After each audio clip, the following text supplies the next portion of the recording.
adlaw guys. Ngayong adlaw guys. Nalaba na po ko guys. Gabi nalaba ko gahapon nalaba ko. Hindi na lang ko pang labaan. Tundok na labanan. Tiinita guys oh. Lasam pa na ako. Manam ako luto o man ako lito. Gaya na po ko ng laban. Nakasampay na po ko kanina guys. Grabe inindre. Grabe no, loy kayo ang mga taga Cebu ba na hurot-hurot din sila ba no? Tapos na content creator dito ang naabot din sila sa baha nga sa una. Itong aging bulan nga grabing tabang po niya sa mga katawhan nga nalinugan. Karon naapil siya sa baha sa Bagyo Pino.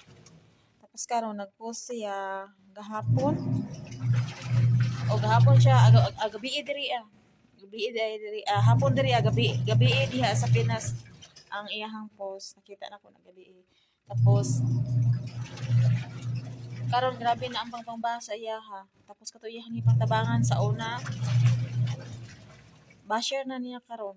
Luoy kay siya no kay milyon-milyon ang iyahang mga tabang last month. Grabe ang pagdaig sa iyaha, sangko sa langit, tibok kalibutan nagdaig sa iyaha kay nakatabang siya milyon-milyon. Sa isa ka adlaw kapila siya nag-deliver, halos kada adlaw nag-deliver sa katong na linugan dati. Atong paglinog atong last month. Tapos karon siya na pud ang naa sa sitwasyon, apil siya sa baha. Ug wala siya second floor, wala siya kuan. Wala siya masakan. Kinaabot sa tubig jud ilang balay. Sugurot ang iyang sakyanan. Nangaanod pati iyang mga skincare, mga negosyo niya, mga sakyanan niya pati naguba na iyang motor naguba. So ang iyang pong mga laundry na anod pud kanapil sa baha. So karon nagpost siya kay nangayo siya og tabang. Hindi syempre sa una human-human ang pud siya tabang sa una, milyon-milyon na pud ang natabang niya sa katawhan. Dili lang man kay sa Cebu iyang natabangan. So karon kanaamon siya sa sitwasyon nangayo siya tabang, karon lang siya nga point na nangayo og tabang. Pero nganong kapwa content creator, kapwa Pilipino, grabe ang pangbash sa iyahang wala na kasabot sa iyahang sitwasyon kay kuno nganong mangayo pa man og tabang nga content creator man daw. Tapos imposible nga walay natigom, wala nakatigom sa bangko sa milyon-milyon views. Wala ninyo giunahuna ang milyon-milyon views, milyon-milyon pud ang iyang gasto pud sa katawhan nga gitabang niya, dili lang pud ang Cebu iyang gitabangan. No? Dili lang unta mang bash. Kung dili mo tabang, dili na lang unta mang bash kay naman po siya sa lisod nga sitwasyon. Yes, content creator siya, sikat siya sa tibok kalibutan, pero unahon po ninyo ang gasto po niya milyon-milyon sa nagitabang sa katawhan. Sakyanan niya tanan. Ang iyaharga ng istorya is more than 3 million nang daw ang damage. Ang kwenta lang niya pero naapa siya sakyanan. Pila ka sakyanan niya, iyahang motor. Plus balay pa niya, plus ang iyahang business nga kanang iyahang pwesto niya na naanod. Siguro kanang 3 million na iyahang gibalanse, wala pa ilabot ang sakyanan kay ubalanse na tong sakyanan dako ba nagasto. No, dili pud kaya na siya tagpiso. Karon na siguro siya nangayo og tabang sa tanan-tanan niyang gipangtabang sa una. Dapat unta kung inyong siyang gidaig sa una. Karon dili po ninyo siya i-bash, inyong isiraan sa social media, porkit mo ni mo una. Dili man mo makabayan.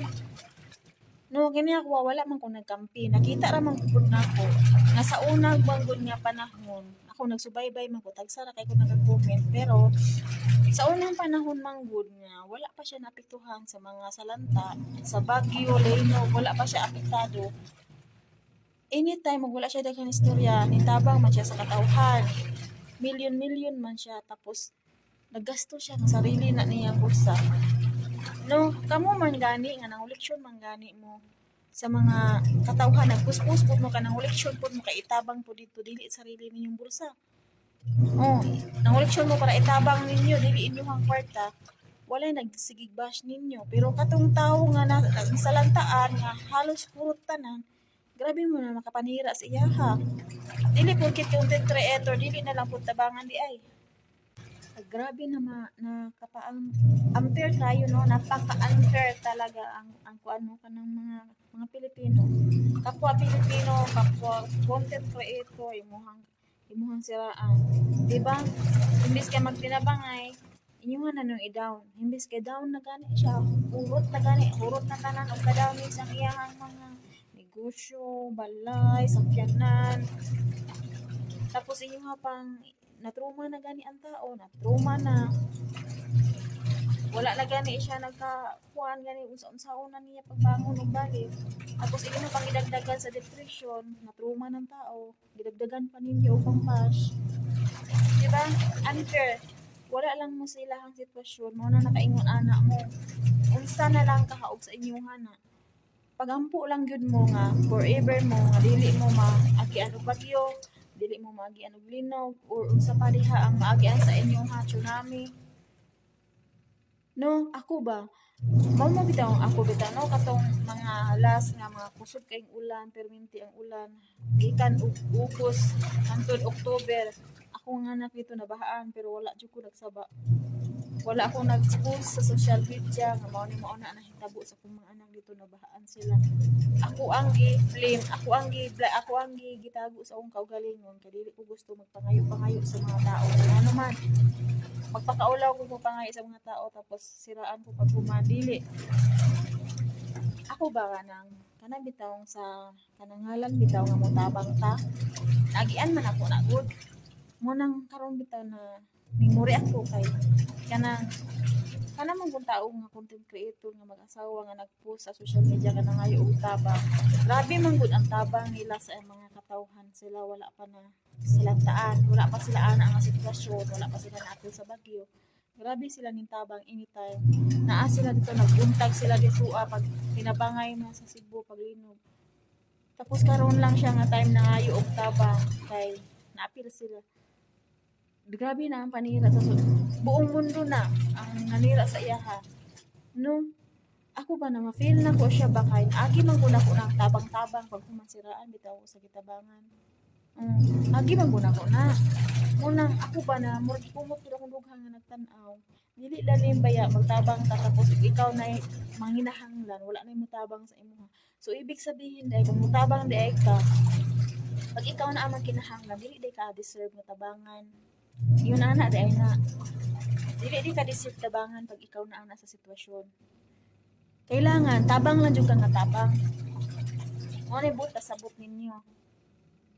Gusto ninyo nga katong tao nga na himis nga nabahaan na tabangan ninyo dili daw deserve kay imposible ug wala daw natago sa bangko ug wala natigom. No? Kay biskin pa daw og nahurot ang balay, nahurot ang sakyanan, nahurot ang negosyo, kaanod, ang imposible daw, wala day kwarta sa bangko. Ingon ana day na.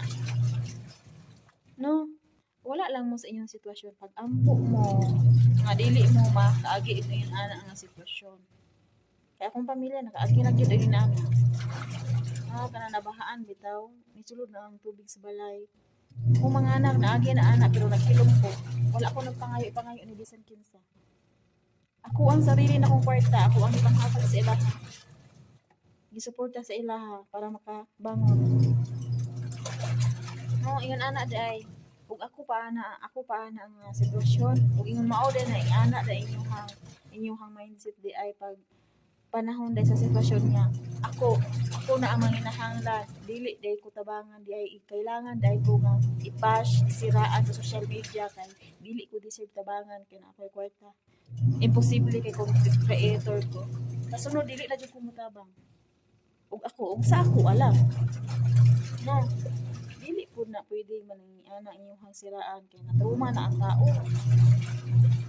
Ako na feel jud nako baka nakasubaybay man gud ko ana niya. Dili lang jud ko perminti naga-comment. Himala ra jud ko naga-comment kanang unay katawanan kana baka comment jud ko ana niya pero kanang pares ana mo tabang siya nasa ibang tabangan. Kana maka-comment ko ana kanang ma-inspire ko ba? Maka-proud ba? Maka-proud na makita ko niya ang tao pero karon nga sitwasyon karon lang jud siya nangayo og tabang tapos buong mundo ang nanira sa iya ha. Katong gitabangan niya sa una gisiraan siya karon. Edi wow.